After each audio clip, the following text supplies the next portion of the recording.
Hola chicas y chicos, ¿cómo están? Espero se encuentren bien. La manualidad que hoy haremos es más sencilla que la anterior, no te lleva ni 20 minutos. Los materiales que ocuparemos solo son 3: cajas de cereal, papel para envolver regalo y pegamento. Solo esas 3 cositas, y lo harás en menos de 20 minutos. Te dejo el procedimiento y espero verte al final del video, ¿vale?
de nuevo, te quedaste hasta el final del video y ya sabes que yo te lo agradezco porque eso me ayuda bastante. Es muy importante que mis videos tengan reproducciones completas.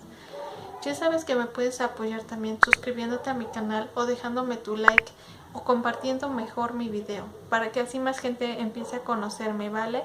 Espero esta idea te sirva para organizar tus libretas, tus hojas o tu material de manualidades o ya sea para darle un toque especial a tu escritorio. Se verá súper lindo.